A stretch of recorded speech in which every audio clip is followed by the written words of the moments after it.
First of all, let me introduce myself. My name is Javier Gavilan. I am the Director of Network Platforms and Transport in Global CTIO organization. So, well, again, first of all, thank you very much for this introduction. I think that it's going to be very difficult to improve it. So you have described perfectly what is UNICA, what we are, and what are the next steps. So I think that you have covered all the issues that I'm going to talk as well. So before start, I'd like to share with you. A very brief. In fact, it's a commercial. It's a video about UNICA, and this video is being used by us. I mean, to communicate to our organization the fundamentals and the objectives of UNICA. So please move in. The unstoppable technological evolution and the development of the digital world is multiplying the number of connections of our users, exponentially increasing the traffic of data that is carried through our network. To be able to support the services and applications that this new reality demands, as well as the future 5G networks and their subsequent evolutions, we have to transform our network, giving it greater flexibility, agility, and scalability. Through the UNICA program, Telefonica has become a world leader in the implementation of a new concept of telco cloud. The virtualization of the network elements, as well as the automation of its configurations, provide the networks with the capabilities to support the new services and platforms. Virtualizing the network consists of separating the software from the hardware, separating the functionality and control of the same, the physical equipment where it is executed, which is achieved by two technologies. NVF. By virtualizing the network functions, we make all the functionality reside in the programs that execute the different functions, and not in the machines, so that the same equipment can be used for different purposes depending on the software that is installed in it. Thus, it is possible to package each network functionality in one or more virtual machine and decide at any time on which server to run and use general-purpose hardware. This is what is known as network function virtualization. However, virtualization alone is not enough. Next-generation networks require the geographic distribution of different network functions to be deployed and managed automatically. A key functionality of UNICA is that it enables these network functions to be deployed at the points where those capabilities are demanded. In turn, this function brings those components that require high speed or low latency near our clients and concentrate the control components in centralized data centers. SDN. Such network functions have to be connected to provide the services efficiently and in an automated manner. By means of the implementation in its architecture of software-defined network, UNICA allows the separation of data control planes like a virtualized network function. This allows us to handle the connectivity of several nodes centrally and to deploy the necessary connections regardless of the underlying technology, strongly reducing deployment times and configuration problems. Thanks to virtualization, different network nodes can be deployed in the same infrastructure. Therefore, it is possible to redistribute capacity when needed, improving both the scaling and the elasticity of the network and speeding up the provision of services, greatly improving time to market.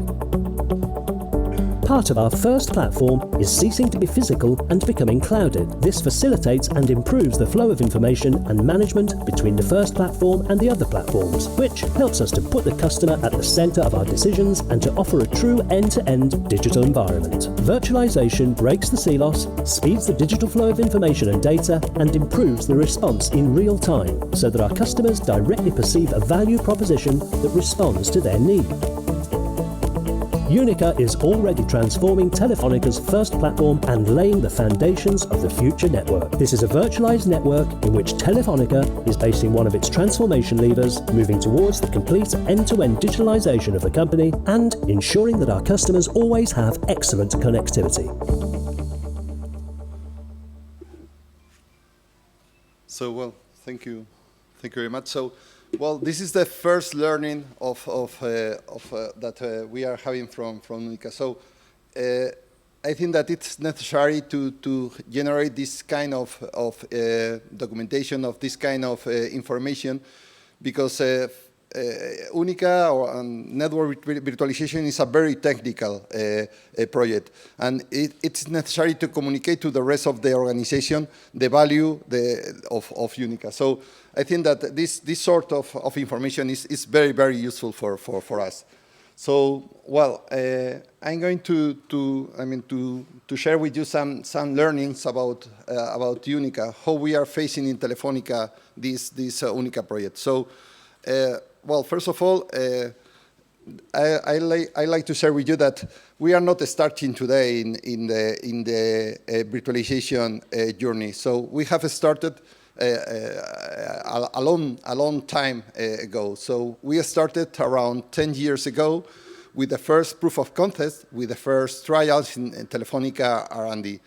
So I think that we have a big know-how in Telefonica, and now it's time to demonstrate that all this knowledge is been very useful. I mean, to create and to implement a real platform and a real history. So at this moment, as Caroline commented, we have probably the most extended NFV initiative worldwide, covering more than 22 data centers around the world in 11 different countries, including Central America. So in Central America, we have 5 countries. So in fact, we will have 16, okay?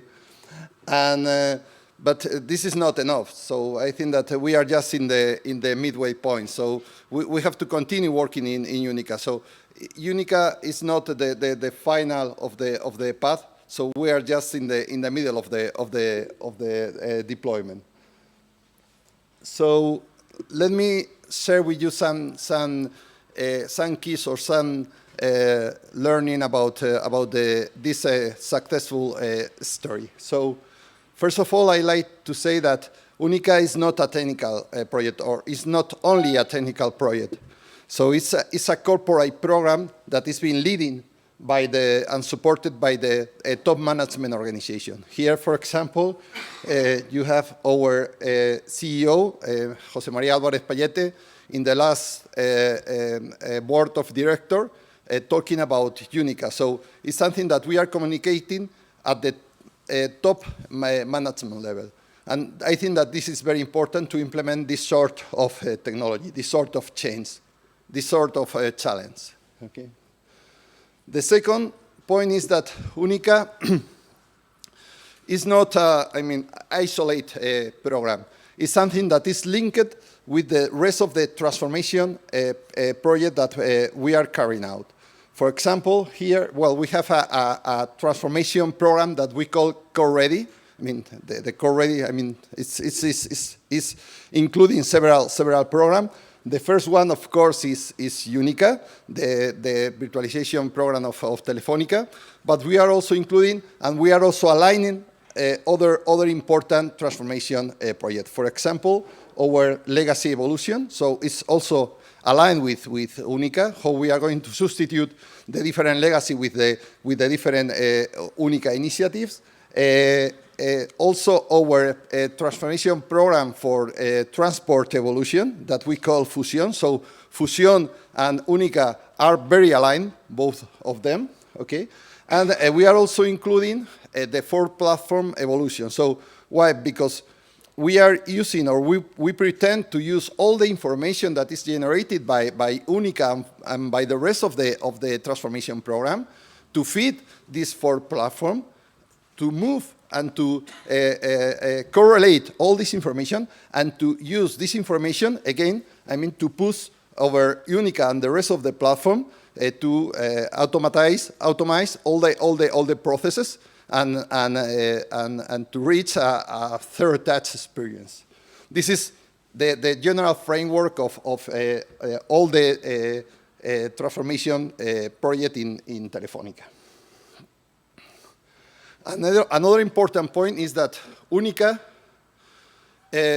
is based on a standard, and I think that this is also key. So UNICA is not a turnkey project for Telefonica. So we are absolutely based on standards, and we are full aligned with the standards. We are not developing a specific project for Telefonica, and although, of course, we are developing some components for the assurance, for the fulfillment, but the core of UNICA is full aligned with the HCNFV infrastructure. And I think that this is absolutely key for the successful of the UNICA project. And of course, Telefonica is going to continue working in this direction. Another important point is, of course, the team. So we are involving in the UNICA project not only to the corporate unit, but also the rest of the OpCos. In fact, I mean, we are distributing the different function of UNICA among the different OWICs. For example, in the case of Telefonica Spain is the responsible of the UNICA platform certification. But Germany is the responsible of the engineer for the rest of the group, and so on. So the idea is to not concentrate all the UNICA functionalities in the corporate unit, but distribute all the functions, all the roles in different OBs. So the different OBCOs consider UNICA as a known project. And I think that this is key for the successful of UNICA. So at this moment, we have a multinational UNICA organization that we are promoting and in a center of excellence that is, I mean, grouping all these teams.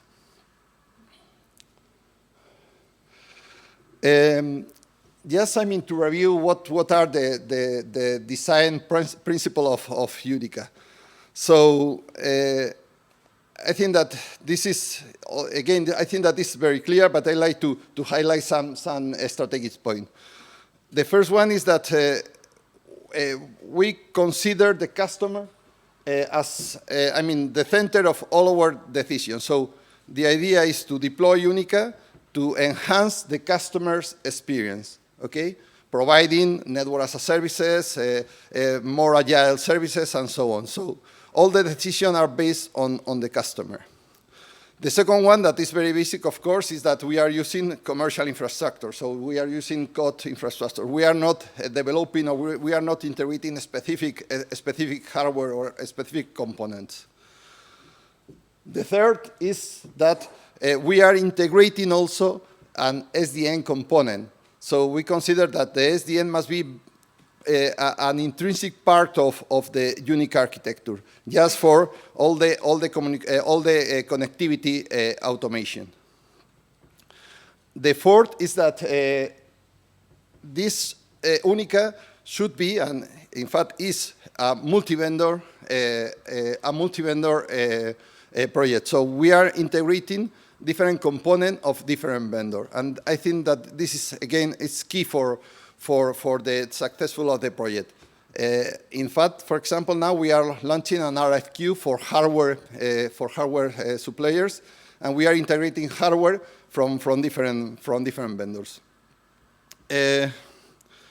We have defined UNICA based on a telco cloud vision. So assuming that OpenStack and this software technology could be used for other purposes, for example, for B2B or for IT, the basic of UNICA are based on a telco requirement. Of course, we pretend, or we have an agile and an open initiative to promote or to adopt new innovation technologies. And last but not least is that, of course, UNICA must be cost efficient.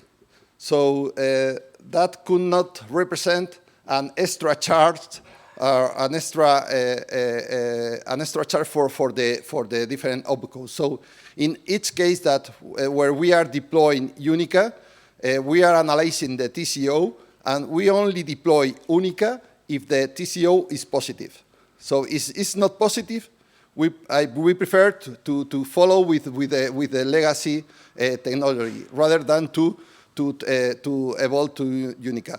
But to be honest, at this moment, I think that all the analyses are positives. So at this moment, we are deploying all the new functionalities on top of UNICA rather than in a legacy way. Just, I mean, to have a look to the current situation. This is the rollout plans for this year. We are deploying all these main data center in all these countries. As I commented, around 11 different domains covering, for example, in the case of Central America, 5 different countries. We are implementing, or we are deploying several VNFs from several vendors. So although, as you probably know, UNICA, or we have an integrator for UNICA that is Ericsson. We are using Ericsson as a prime contractor, but we are implementing VNF from very different vendors, from Huawei, from CTE, from Nokia, from many vendors. So it's an absolutely open platform. And we are focused not only in the control plane, that probably is the easier way to start, so the control plane requires less resources, but we are starting to implement also a data plane. At this moment, the main VNF that we are implementing is, for data plane purposes, is the EPC, okay? But we will continue with other data plane VNFs. So of course, this has not been an easy path. So I assure you that it's been a very tough project. It's not easy to implement this project with this complexity. So I think that if I have to highlight the most important challenge that we are facing, I will stress this point. OpenStack is not still mature, or I mean, of course we are ongoing, but I think that there are some technical gaps, and these gaps I think that is being covered by the OpenStack community, but there are still some gaps that we have to or OpenStack should cover, mainly related with assurance and security. I think that these 2 points are very critical. We have another important concern about the migration and the backward compatibility. Sorry. So what is going to happen when we migrate from UNICA 3 to UNICA 4? What that means? What are the impact in terms of operational issue?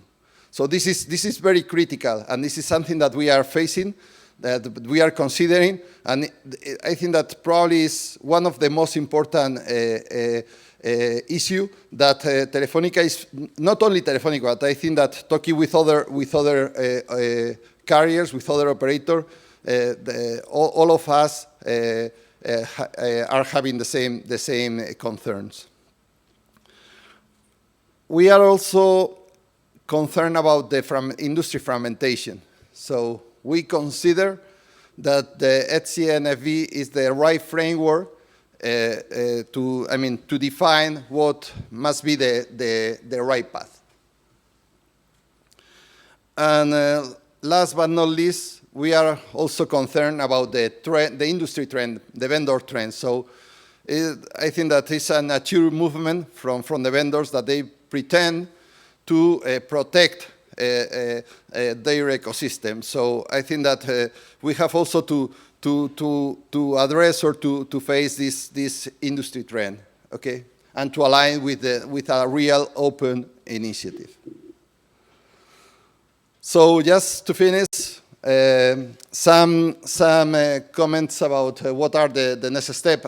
Although I think that it's going to be covered by my colleagues, but I like to highlight here some points. So the first point is the 5G architecture. So UNICA and the network virtualization is going to be key for the 5G successful. So without a network, a virtualized network, it's going to be impossible to deploy 5G. So without NFV, without UNICA, 5G will not be deployed at all. The second is about how is going to evolve UNICA towards the edge of the edge of the network. This is another important issue that must be covered. Another important point is the OSM. So we consider that now is the moment to implement a open service orchestrator. And we have selected OSM as the service orchestration that we are going to implement on top of UNICA. Yeah, and again, I mean, we consider that OSM is a standard because it's based on the ETSI Mano initiative. So again, we consider that is the right path. We have also to work in a real third-touch experience. So at this moment, there are a lot of operational activities that are not full automatized, sorry. Okay, so this is an important point that we have also to cover.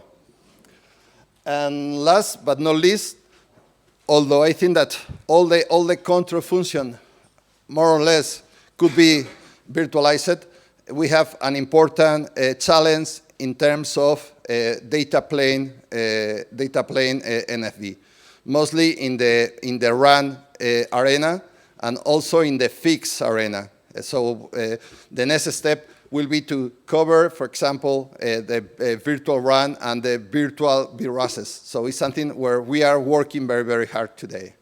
So that's my last slide. So I don't know if you have some fast question. I think that I am over time, but if you have some question, I will be happy to respond. I will try to respond. Hi, Krzysztof Korzynowicz, Zatekon. I have a quick question. You said a lot of stuff about OpenStack, that you don't consider it, let's say, operationally sufficient enough. There are many companies using OpenStack in scales that are way bigger than what the telco companies are doing. And somehow OpenStack they don't consider OpenStack to be immature. So my question is it related to the fact that NFV is not really a fully distributed architecture yet? Or is this somehow a different reason why you don't believe it's operationally sufficient enough? No, I guess that OpenStack has some challenge, but I think that today is mature enough to have the first deployment. But we have to cover some gaps. I don't know if you want to complementary some point, Alex. Yeah, I mean, most of the issues we have is when we want to run our VNF with high availability. We want to implement like props for tracing and troubleshooting. There are stuff missing still. So each time we want to like make a step for improving operations, we realize there are capability missing.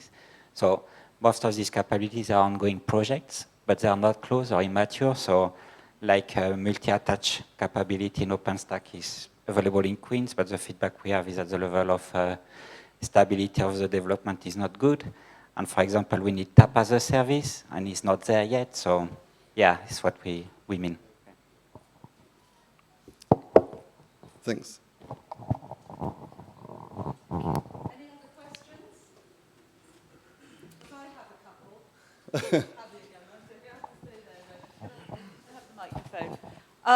Yes, I think it actually, I'm going to the OpenStack Summit in Vancouver, and one of the things I'm going to be looking at very closely, because it's not really publicized, but if you look at a Walmart or a NASA, or an AWS isn't OpenStack, of course, but if you, I wonder if there are any statistics, maybe you've looked at this, Alexandra, are there any statistics to say how many outages they actually have? Because that would be really interesting. You know, they are running them at very, very high scales, but we never hear about the outages. The problem with the network is you can't afford those outages. So I think that's a big area of concern, I think. But anyway, my question is, you've been doing this for 10 years. You were one of the first signatories of the ETSI-NFV white paper, which was back in 2012, so 6 years ago now, nearly. At what point was there a light bulb moment when you conceived that you'd have to have a platform approach? What was the origins of UNICA and that decision? Well, yes, I think that we made the decision around 4 or 5 years ago when we analyzed what were the evolution of the network, and we considered that it was the time to deploy this technology. So the real decision was made, yes, around 4 years ago. And what prompted you to think, well, it's not just virtualizing a single function, but actually to have the platform? What was your thinking there? Why did you decide to go ahead and implement a platform approach rather than just rather than to have a vertical virtualization? Yeah. No, because otherwise I think that if we decide, or I think that is the unique way to implement in a right way this sort of technology. Otherwise we are going to have different silos. So in a vertical, or we consider that if we implement vertical virtualization, or if we had a vertical virtualized approach, that means that we will have different silos from different vendors. So we will have a Huawei silo, a Ericsson silo, and a Nokia silo. So it has no sense. So, and that's because we decided to have a common infrastructure to support VNF from different vendors. So yes, yeah. Okay, because that's what we're seeing. And I said those 83% of deployments are on virtual boxes. Yeah. Then a lot of operators now have about 14 different NFV platforms in their organizations. So, and my second question is around the benefits, because you said now you're seeing that the benefits of deploying onto UNICA, but you've had to build UNICA, you've had to go through those 4 or 5 years of implementation. And, you know, I know operators that have been doing this for, say, a year and a half, and their top management are saying, why aren't there any benefits yet? So how do you keep the faith? How do you keep going, even though it's taking a very, very long time to actually achieve those benefits of a platform approach?